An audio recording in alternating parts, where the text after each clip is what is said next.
Muy buenos días para algunos, quizás tarde para otros. Quiero en esta oportunidad compartir un tema que creo que todos debemos de estar pensando y deberíamos de estar practicando a estas alturas de todo lo que nos está ocurriendo. No importa la circunstancia, el problema que estemos atravesando, creo que es buen punto para pensar en lo que debemos hacer en momentos de dificultad, no solamente en un momento de una pandemia, sino en momentos de dificultad. Y a veces no necesariamente por momentos de dificultad, sino que precisamente porque Dios nos llama a escudriñar nuestros caminos. Vamos a orar, le vamos a pedir a Dios que nos guíe en este tiempo y que podamos apreciar su palabra y ponerla por obra, que es sobre todo lo que realmente debemos hacer, ponerla por obra. ¿Por qué no inclinar su rostro donde está y oramos para que Dios nos guíe y el Espíritu Santo de Él nos enseñe todas las cosas como dice su palabra? Padre, queremos agradecerte este día por el favor y la misericordia de extendernos la vida. Gracias porque tenemos un techo, gracias porque podemos ver, mover nuestras manos, podemos caminar.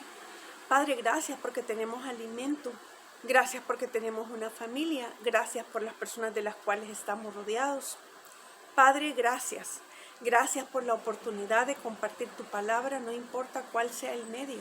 Gracias por las diferentes maneras en que tú has permitido que hoy tu palabra sea una realidad. Gracias, Señor, también por este día, por enseñarnos, por moldearnos a través de tu palabra y por enseñarnos a caminar contigo.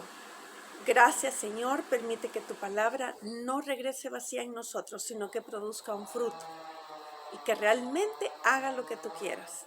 Te damos las gracias en Cristo Jesús. Amén. Bueno, hoy vamos a hablar de escudriñar nuestros caminos. Y nuestro pasaje, y más bien quizás nuestro versículo, va a ser Lamentaciones 3. Lamentaciones 3, 38. ¿Quién será aquel que diga que sucedió algo que el Señor no mandó?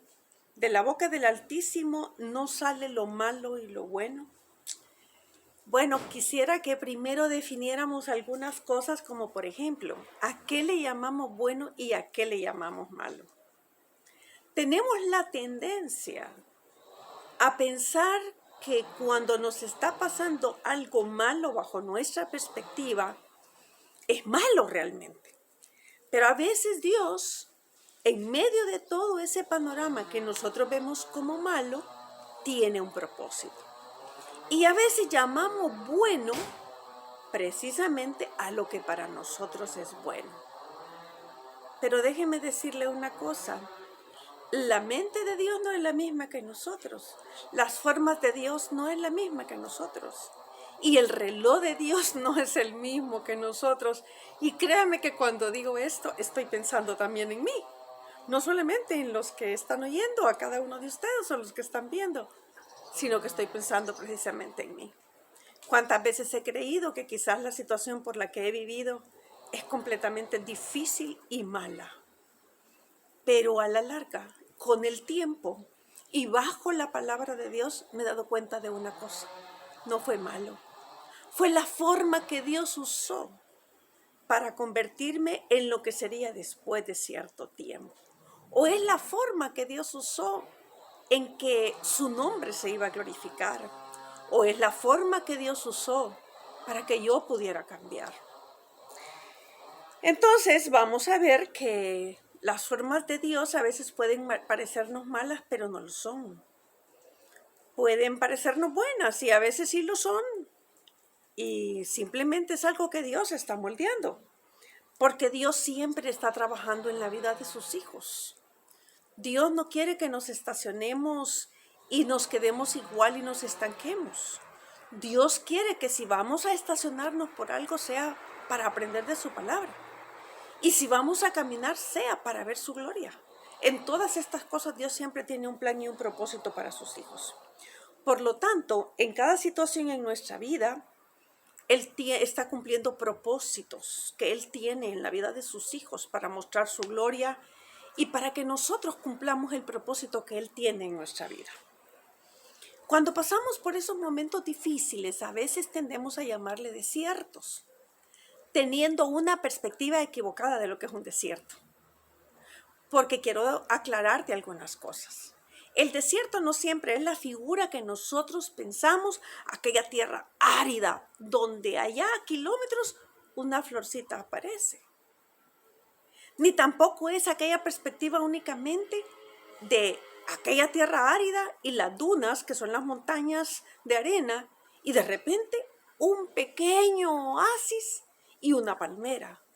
No siempre es así.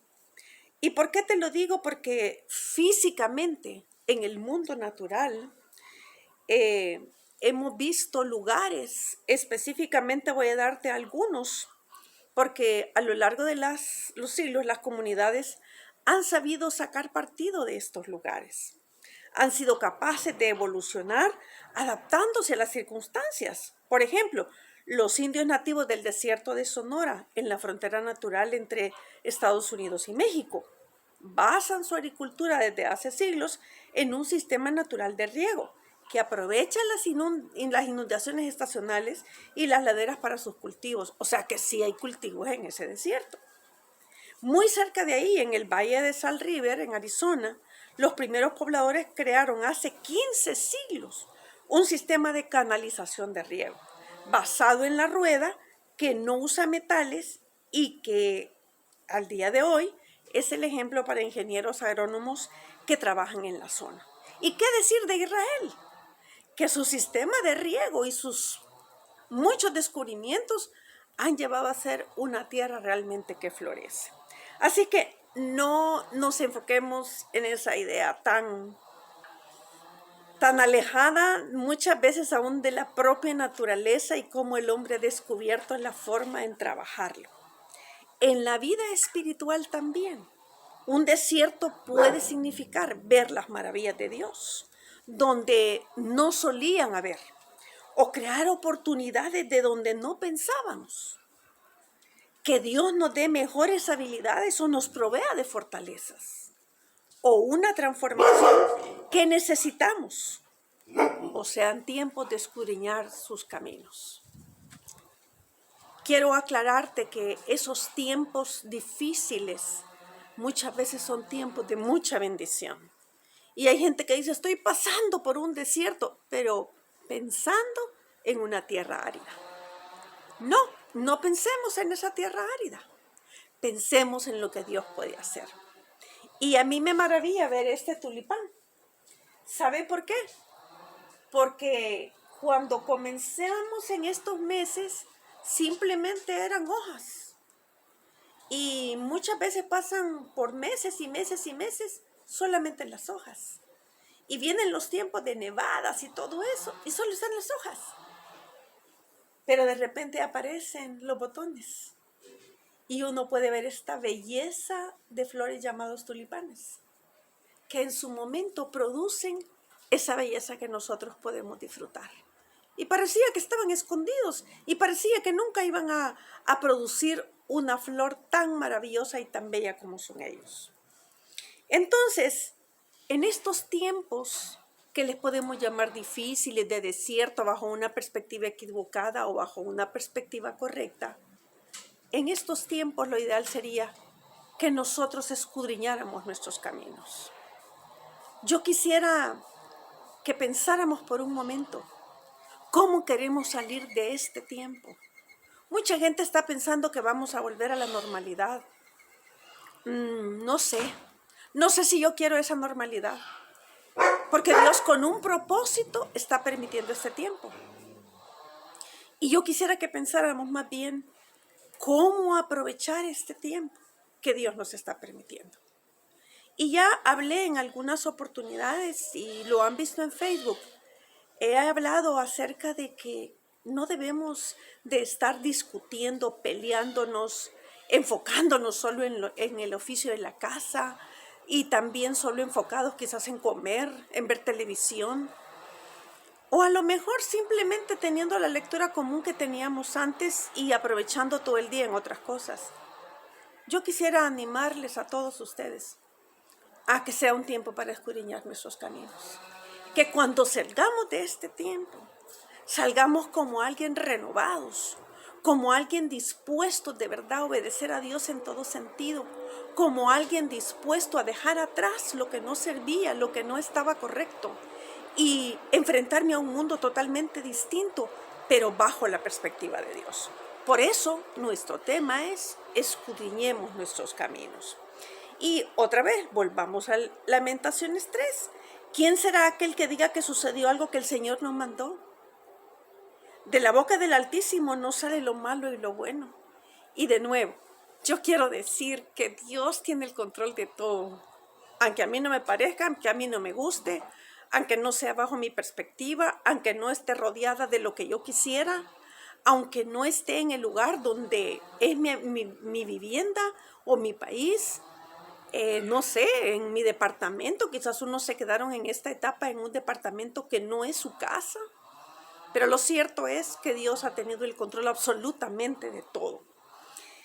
Entonces, si está sucediendo algo, es porque el Señor lo mandó. Y vaya que ahora es a un nivel mundial, no solamente es en una ciudad, en una casa, en un país, sino a nivel mundial. Por lo tanto, si atravesamos por este momento y lo llamamos difícil, y que a nuestro parecer puede ser malo, pero que a los ojos de Dios probablemente es lo que necesito yo en esta vida, porque va a ayudarme a crecer, a madurar, a mostrar la gloria de Dios, bueno, etcétera, muchas cosas. Yo no te voy a decir personalmente: Dios me está enseñando una gran maravilla. Pero puede ser una gran maravilla simplemente el estar quieta y estar escudriñando su palabra y darme cuenta de los cambios que debo de hacer. Entonces, ¿cómo deberíamos ocupar este tiempo? Sabiendo que no vamos a enfocarnos solamente en la televisión, en estar leyendo algunos libros, que puede ser muy bueno, o estarme enfocando únicamente en las tareas de la casa, o en los defectos del otro, o en lo que otro no hizo las cosas como yo quería o como yo decía, y discutiendo con los hijos, con el esposo o la gente que nos rodea. O quizás hayamos caído en la crítica a los gobernantes como si nosotros fuéramos un presidente o quizás a lo mejor el que es un alcalde de un departamento. Yo no lo sé. Pero hemos caído en eso. Estamos queriendo decirle al presidente de Inglaterra, al presidente de Estados Unidos y al presidente de nuestro país cómo gobernar, cuando la tarea nuestra es otra. Es que aprendamos primero a dejar que el Espíritu Santo nos gobierne a nosotros, a aprender a gobernar nuestras emociones, nuestros sentimientos, nuestra boca, nuestro pensamiento. Entonces, ¿qué deberíamos hacer durante este tiempo? Y no es que porque por hacer vamos a ganar algo delante de Dios. Recuerden que no se trata de la salvación, se trata de que cada día crezcamos y que cada día de verdad avancemos. Lo primero es dar gracias a Dios. Gracias a Dios porque mi vida está en sus manos. Él no se equivoca en sus propósitos, en los tiempos y en las formas que Él me está enseñando. Dios tiene un reloj en el cual sabe cuál es la hora en mi día, cuál es la hora en el departamento donde vivo, cuál es la hora en la nación donde estoy. Y el reloj de Dios no se equivoca. Así que yo quiero animarte en este momento a que vayamos por la Escritura. Y el Salmo 31:12 dice: he sido olvidado de su corazón. David está diciendo, se está sintiendo de esta manera como un muerto. He venido a ser como un vaso quebrado, porque oigo la calumnia de muchos. El miedo me asalta por todas partes.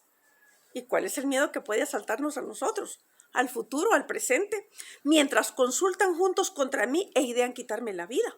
Su vida estaba peligrando. Mas yo en ti confío, oh Jehová. Digo, tú eres mi Dios. En tu mano están mis tiempos. Hace días, quizás hace un par de semanas, yo empecé a decirle: Señor, yo sé que en tu mano están mis tiempos y que tienes calculado el momento adecuado de cada día. Yo quiero ir delante de ti porque quiero enfocarme en esto. en que tú no te has equivocado, en la forma en que estoy atravesando la situación de este momento. No te has equivocado en nada. Y estás permitiendo que doble mis rodillas en mi habitación a solas para clamarte de tu gracia y para clamarte de tu sabiduría, para que yo aprenda en medio de este tiempo lo que tú quieres que yo aprenda. Pero continuemos con nuestro texto original en Lamentaciones 3, por 39. ¿Por qué se lamenta el hombre viviente? Laméntese el hombre de su pecado.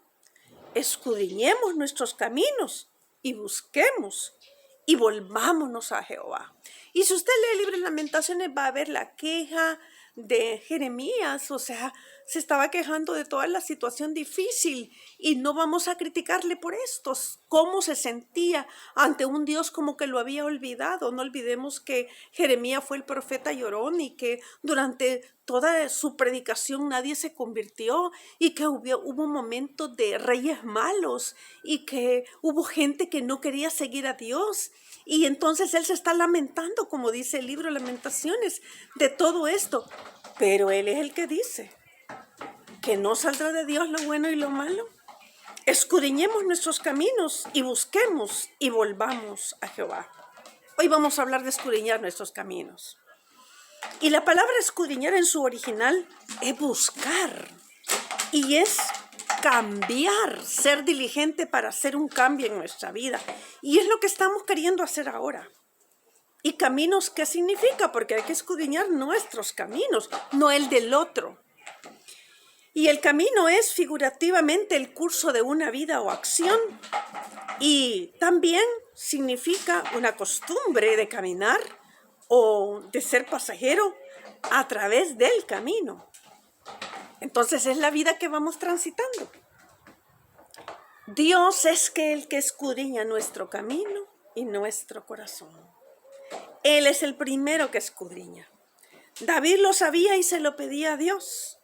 Y le dijo en 1 de Crónicas 29, 17, yo sé, Dios mío, que tú escudriñas los corazones y que la rectitud te agrada. ¡Qué tremendo! Todavía no voy a hacer preguntas, sino que voy a pensar en David. Él sabía que Dios escudriña los corazones. Pero en el Salmo 139, 3 se lo dice, has escudriñado mi andar y mi reposo, y todos mis caminos te son conocidos. Dios nos escudriña entonces. Él sabe por dónde yo estoy caminando.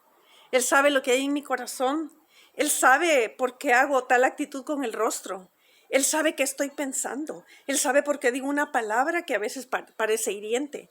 Él sabe todas estas cosas. Él sabe cuando digo incluso una palabra aduladora que hay detrás en mi corazón.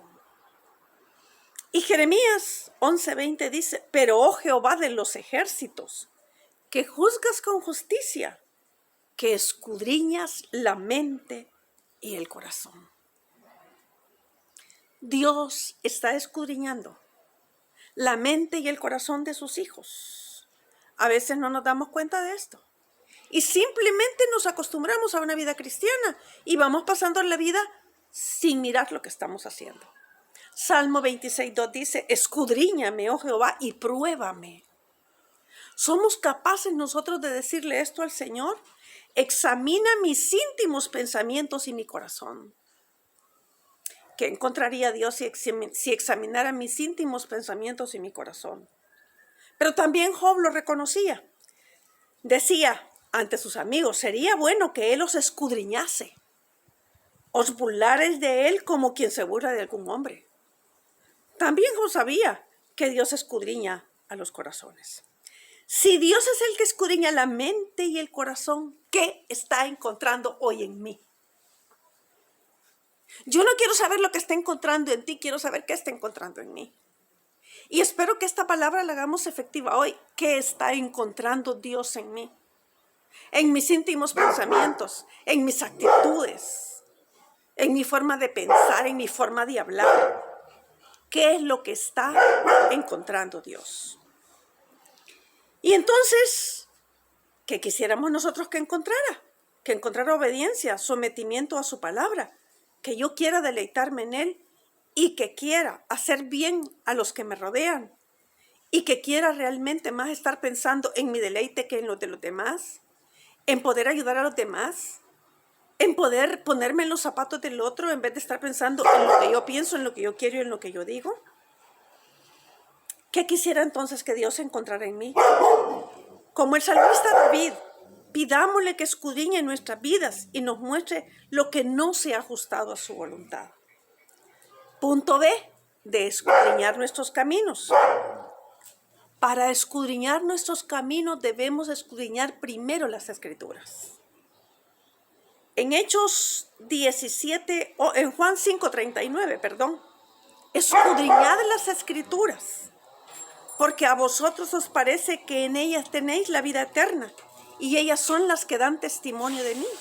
Entonces lo primero que debemos hacer es pedirle a Dios que escudriñe mi corazón y mi mente, pero escudriñar las Escrituras, para saber realmente qué es lo que hay con respecto a las Escrituras en mi corazón, en mi mente, en mi pensamiento, en mi actuar. Y en Hechos 17:11 dice, y estos eran más nobles que los que estaban en Tesalónica, pues recibieron la palabra con toda solicitud, escudriñando cada día. No es una vez a la semana, no es una vez al año, escudriñando cada día las Escrituras para ver si estas cosas eran así. Y a veces nos hemos acostumbrado a ir a la palabra de Dios sin dejar que penetre en nosotros. A veces nos hemos acostumbrado a ir a la Biblia, a hacer un estudio, pero sin dejar que penetre en nuestro corazón. Podemos pasar simplemente por ahí y no escudriñar lo que hay en nuestro corazón. Dios nos guarde de vivir de esta manera, porque esta manera nos lleva al estancamiento, nos lleva a ser como esa agua estancada, sucia, maloliente y que no se da cuenta que está produciendo animales e insectos. Entonces, si en las Escrituras hay vida eterna y nos muestran el testimonio de Dios, deberíamos anhelar estar en ellas cada día, pidiendo que nos hable personalmente. A veces vamos a su palabra y a los 5 minutos nos estamos durmiendo. O sentimos que no la entendemos y hasta podemos sentirla aburrida. Por eso, antes de ir a ella, debemos orar. Que Dios con su Espíritu Santo nos enseñe y nos hable. Y aun cuando no sintamos nada, debemos permanecer en ellas, para que Dios en su momento penetre en nuestros corazones y saque lo que nos sirve. Por eso es importante el punto C. Para que usted lo tenga, ¿cuál era el punto B? El punto A. El punto A es, Dios es el que escudriña nuestros caminos y nuestro corazón. Y el punto B, nosotros debemos escudriñar las Escrituras. Pero el punto C, y aquí es donde quiero que lo hagamos práctico. Y aquí es donde quiero que cada uno de nosotros deje que Dios de verdad penetre en su corazón. Debemos escudriñar nuestros caminos. El tema era, escudriñemos nuestros caminos. Y la primera pregunta que deberíamos de hacernos es, espiritualmente, ¿dónde estoy? Si Jesús en este momento llegara a tu vida y te preguntara, ¿dónde estás tú espiritualmente? ¿Qué le contestarías? Yo tuve que contestarle esta pregunta hace aproximadamente 4 semanas atrás. Y fue tremendo porque tuve que revisar mi vida. ¿Dónde estoy? Y no se trata del lugar físico. No se trata del ministerio, se trata de nuestra vida personal. ¿Dónde estoy? Y sabes que esta pregunta Dios la hizo en el Génesis capítulo 3, versículo 8. Oyeron la voz de Jehová Dios que se paseaba en el huerto al aire del día. Y el hombre y su mujer se escondieron de la presencia de Jehová Dios entre los árboles del huerto. Mas Jehová Dios llamó al hombre y le dijo, ¿dónde estás tú? ¡Qué hermosa pregunta! Voy a animarte a que te la hagas. ¿Dónde estás tú? Yo te cuento que ya me la hice. Yo te cuento que tuve que pasar varios minutos respondiendo a Dios dónde estaba. Y no físicamente, sino espiritualmente. ¿dónde estoy? Y aunque llevo mucho tiempo estudiando la Escritura, y aunque llevo predicando por mucho tiempo, y aunque llevo escribiendo seminarios y libros, déjame decirte una cosa, no es eso. Es mi vida personal ante Dios. Es cómo estoy delante de Él. Y a veces podemos llegar a sentirnos avergonzados. Hemos hecho tanto, pero sinceramente no estamos donde Dios quiere que estemos. Entonces hagámonos esa pregunta. La siguiente pregunta, ¿hacia dónde voy? Esta pregunta también se encuentra en la Biblia. Y el ángel de Jehová se la hizo a una mujer que no seguía sus caminos, que la conocía por nombre. Génesis 16:7. Y la halló el ángel de Jehová junto a una fuente de agua en el desierto. Escucha eso, en el desierto. Junto a la fuente que está en el camino de Chur. Y le dijo, Agar, sierva de Sarai, ¿de dónde vienes tú y a dónde vas? No voy a entrar en materia de ese versículo, sino en cuanto a la pregunta, ¿de dónde vengo y a dónde voy? Porque puedo estar caminando en dirección contraria a lo que Dios dice en su palabra. Puedo asistir a la iglesia, puedo tener 10 ministerios, puedo estar al otro lado del mundo, puedo escribir libros, puedo escribir seminarios. Pero ¿hacia dónde voy? Probablemente estoy diezmando, estoy discipulando gente. ¿Hacia dónde voy? ¿Realmente estoy yendo donde Dios quiere? ¿Realmente estoy haciendo eso?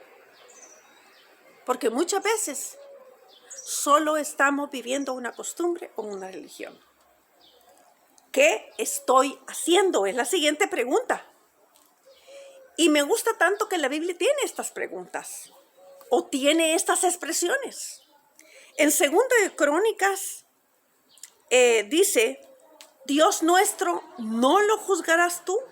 Porque en nosotros, 2 de Crónicas 20:12, porque en nosotros no hay fuerza contra tan grande multitud que viene contra nosotros. No sabemos qué hacer. En este momento no sabía qué hacer para seguir caminando.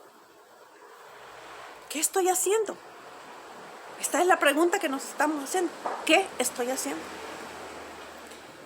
Y en Gálatas, porque el que siembra para su carne, de la carne segará corrupción. Mas el que siembra para el Espíritu, del Espíritu segará vida eterna. No nos cansemos, pues, de hacer bien. ¿Estamos haciendo bien? ¿Estamos haciendo bien al prójimo? ¿Estamos pensando más en el prójimo que en nosotros y el prójimo es el próximo, el que tenemos más cerca? ¿O siempre estamos pensando en lo que yo digo, en lo que yo pienso, en lo que yo quiero? Y yo vengo de allá. Yo era una mujer, pero tan, de verdad, quiero decírselo de la manera más fuerte, más perfeccionista. Y yo entraba a una casa y sabía inmediatamente si un cuadro estaba torcido. Y hasta me paraba y le ordenaba el cuadro a la gente. De allá vengo, de pensar que los demás no pueden hacer las cosas como yo las hago. Pero Dios tuvo que quitarme eso, porque me mostró que eso era orgullo, soberbia de mi parte y creerme superior a los demás. Y créanmelo, cada día quiero dejar que Dios me saque eso. No quiero dejar de ser ordenada, pero no quiero caer en el perfeccionismo, porque destruye la vida de uno y destruye la vida de otros. Entonces, ¿estamos haciendo bien? ¿Estamos intentando hacerle bien al prójimo? ¿Estamos intentando hacer bien al esposo, a la esposa, a los hijos, a los padres, a la gente que nos rodea, a nuestra nación, a la iglesia? Son de las preguntas que deberíamos de hacernos. No nos cansemos, pues, de hacer bien. Y vamos a seguir luchando con esto constantemente. ¿Pero qué estoy haciendo hoy? Simplemente me he encerrado y he dicho, cuando salga de esta situación voy a hacer bien. Pero podemos hacer bien de muchas maneras. Usted sabe que puede pensar en muchas maneras. ¿Cuáles son mis pensamientos? Es la otra pregunta. Tengo pensamientos egoístas, de orgullo, centrados en lo que quiero, de crítica hacia los que me rodean, hacia las autoridades, de rechazo a personas, de avaricia, etcétera. De inseguridad, de miedo, que no es malo tener miedo, pero hay que ajustarlo a la palabra de Dios. De temores infundados, sin saber qué va a pasar. O tengo pensamientos de bien, seguros en el Señor. Pensamientos de compartir el evangelio aunque estemos encerrados, confiando en las promesas de Dios, agradecido por todo lo que me da. Pensamientos de bendición y de ayudar a otros. ¿Qué estoy pensando? Y la última pregunta, ¿estoy creciendo? ¿Me he estancado o estoy retrocediendo? Yo creo que vamos a tener mucho para pensar esta semana. Si tú realmente quieres seguir creciendo y no quedarte estancado, si realmente quieres escudriñar tus caminos, déjame decirte que vas a ser muy bendecido en el sentido de que va a salir de ti toda la escoria, lo que no sirve, la basura va a salir de nosotros. Y cuidado con pensar, no, yo no tengo nada equivocado. Cuidado con pensar, no, a mí, yo todo estoy haciendo bien. O quizás no lo digamos, pero lo pensamos. O así actuamos. Cuidado con eso, porque la Biblia dice que no hay nadie que no peque. Que si decimos que no tenemos pecado, le hacemos a él mentiroso y la verdad no está en nosotros. Proverbios 4:18. Estoy creciendo, me he estancado o he retrocedido. Mas la senda de los justos es como la luz de la aurora, que va en aumento hasta que el día es perfecto.